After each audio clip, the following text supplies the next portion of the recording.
English to support their study or career. Here, English for specific purposes takes place.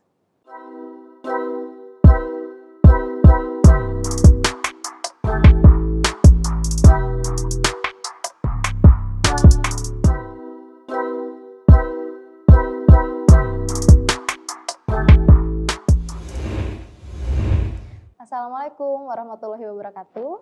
Tabi pun. Hello everyone, let me introduce myself. I am Reza Pustika MPD, the lecturer of English for Specific Purposes subject. English for Specific Purposes has become an interesting topic for over decades in English education field. As English functions as communication, international language, people all over the world find it essential to learn English. Moreover, learning English to support their study or career. Here, English for specific purposes takes place. English for specific purposes, or ESP, is known as a learner-centered approach to teaching English as a foreign or second language. It meets the needs of mostly adult learners who need to learn a foreign language for use in their vocational fields, such as science, technology, medicine, leisure, and academic learning. This course is recommended for students or teacher candidate professionals who wish to learn how to design ESP courses and programs in an area of specialization such as English for business, for civil engineering, for academic purposes, and for health service purposes. In addition, they are introduced to ESP instructional strategies, materials, adaptation and development, and evaluation. In this learning video, the topic we are going to discuss is ESP versus EAP. By watching this video, I hope you can have a deeper understanding about ESP and EAP. Hence, you can differentiate between the two, so it will help you design materials or activities in your own classroom. The outline of this learning video covers 1. The definition of ESP and EAP. 2nd, the difference between the two. And 3rd, the implication in the classroom learning. And I will close the session by reflection. The definitions of ESP and EAP. The definitions of ESP. English for specific purposes, or ESP, involves teaching and learning in the specific skills and language needed by particular learners for a particular purpose. The P in ESP is always a professional purpose, a set of skills that learners currently need in their work or will need in their professional careers. This broad definition can be taken to include business skills such as English for job hunting or presentation. But many ESP teachers see their field as distinct from mainstream business English. Preparation for an exam, such as the Cambridge PAT or first certificate, is not usually considered to be ESP, even though there is a particular reason for studying. ESP exams do exist, of course, but they tend to focus on the learner's ability to function effectively at work rather than purely the level of English. Today, ESP encompasses a wide range of areas, including English academic purposes, or EAP, English for medical purposes, EMP, English for business purposes, EBP, English for legal purposes, ELP, and English for sociocultural purposes, ESCP. EAP, or English for academic purposes.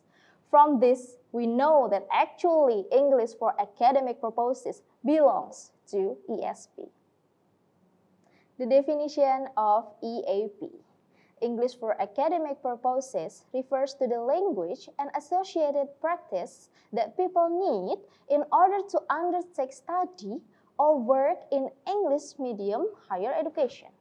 The objective of an EAP course that is to help these people learn some of the linguistic and cultural, mainly institutional and disciplinary practices involved in studying or working through the medium of English.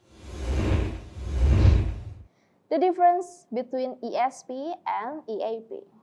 ESP learners are not learning English language for the sake of it, but because they need or will need it to use English in their professional or academic lives.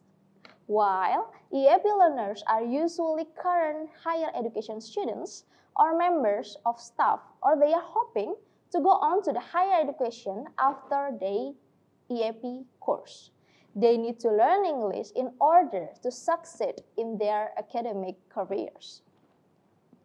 ESP courses must be based on an analysis of needs, which aims to specify as closely as possible exactly what it is that the learners have to do through the medium of English. This means taking into account of the opinions of all the various stakeholders.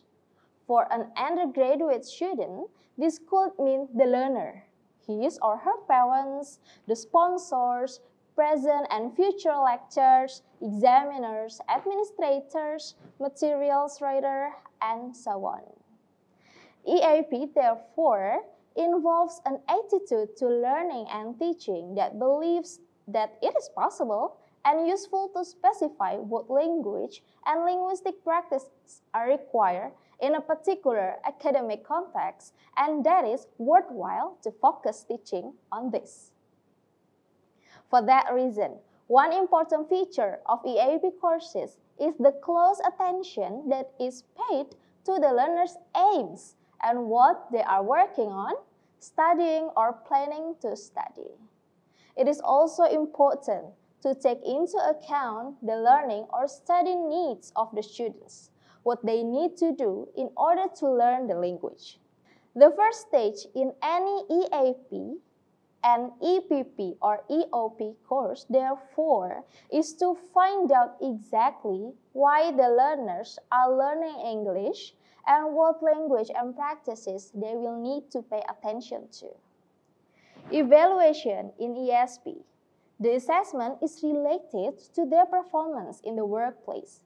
Do they feel better able to perform in the situations that they identified at the start of the course as their needs? Have they learned useful skills and language that they can use in their work? Are they more confident or sophisticated in their use of English at work? EAP lecturers and course designers need to look at where the learners is now, and so they have to analyze the learner's present performance and knowledge. There are various ways in which this can be done. Most well-known are the commercial tests such as IELTS and TOEFL.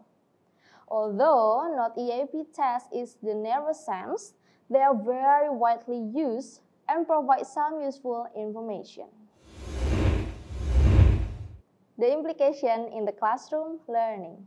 Day and Zanowski 2011 suggest if you need to provide an assessment of progress, or if you feel it will motivate your learners to study harder, here are some ideas which can be used to test how much they have learned, either as end of course assessment or throughout the course as continuous assessment.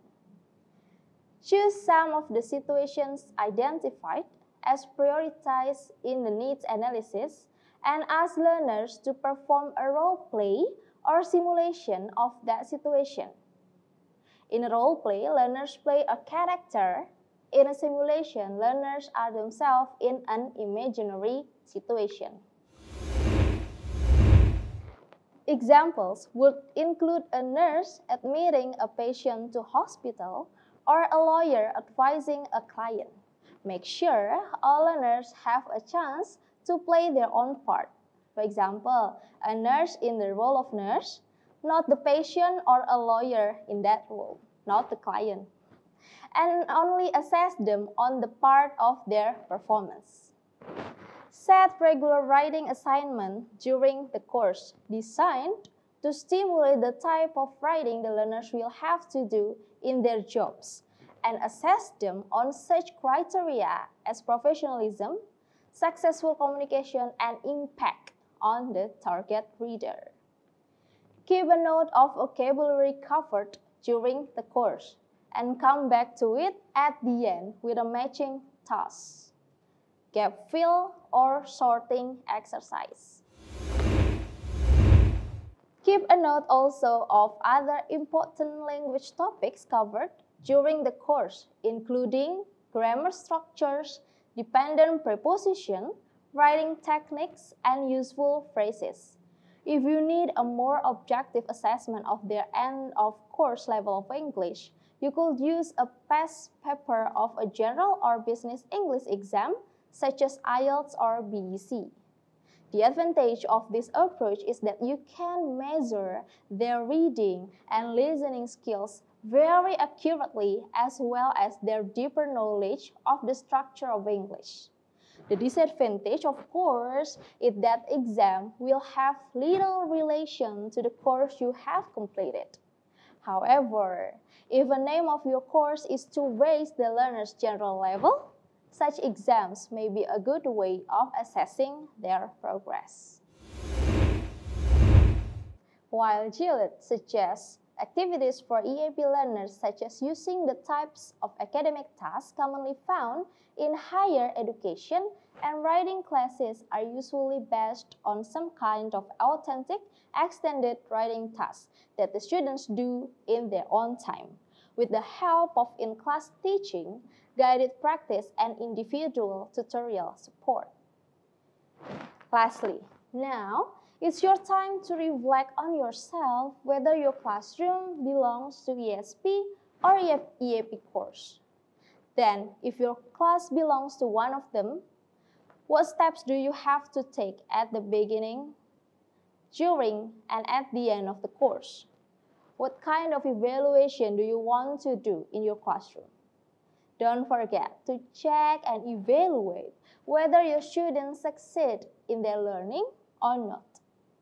I hope this explanation about ESP versus EAP today will enrich your knowledge and help you design your own classroom later on.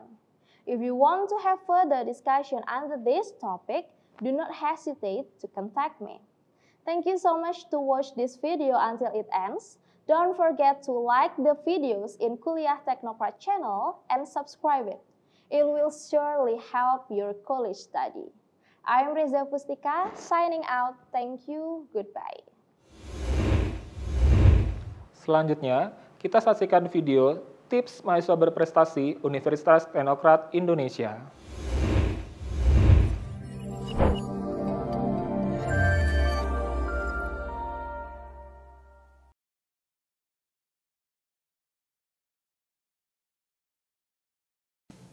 Assalamualaikum warahmatullahi wabarakatuh. Tabi pun. Salam mahasiswa. Perkenalkan, nama saya Mas Nia Rahayu, lulusan S1 Sastra Inggris Universitas Teknokrat Indonesia. Saat menjadi mahasiswa, Mas Nia aktif di berbagai organisasi dan unit kegiatan mahasiswa yang ada di kampus.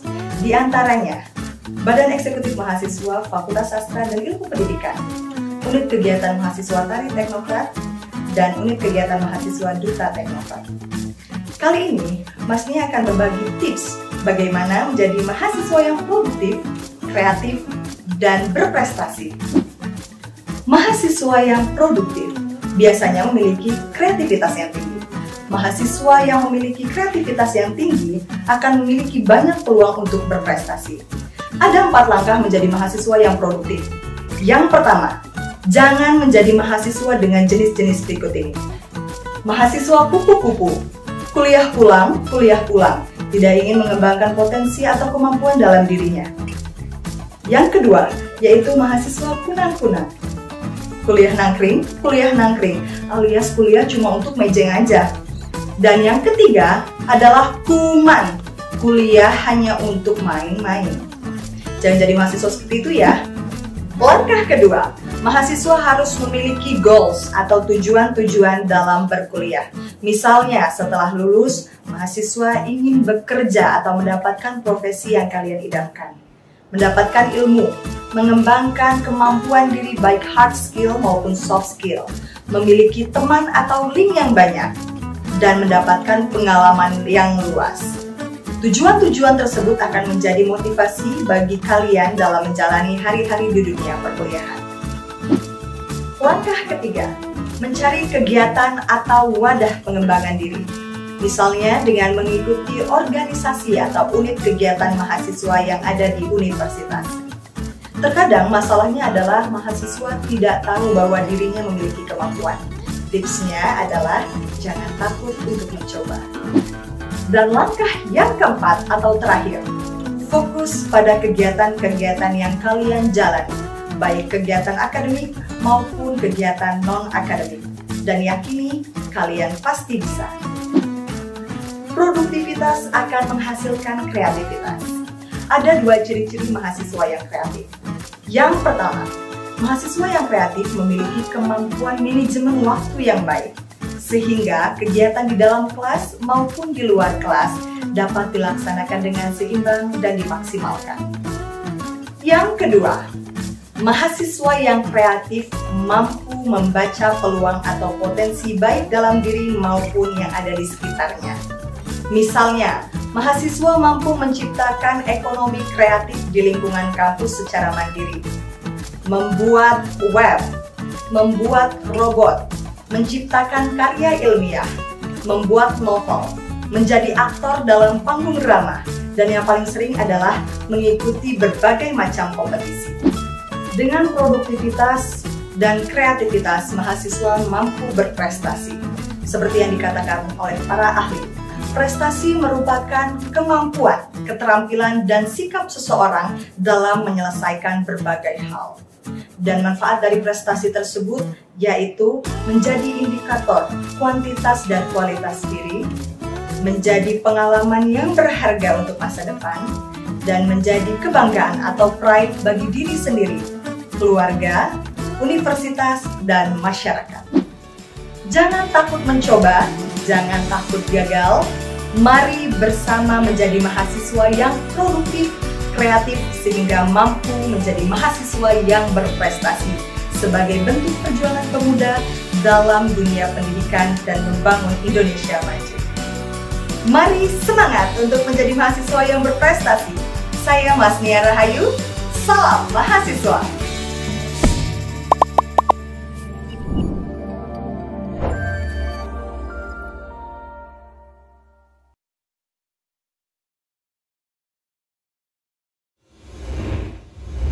Terima kasih sudah menyaksikan video pembelajaran ini. Jangan lupa like, komen dan subscribe, serta nyalakan tanda loncengnya agar kalian tidak ketinggalan informasi update lainnya.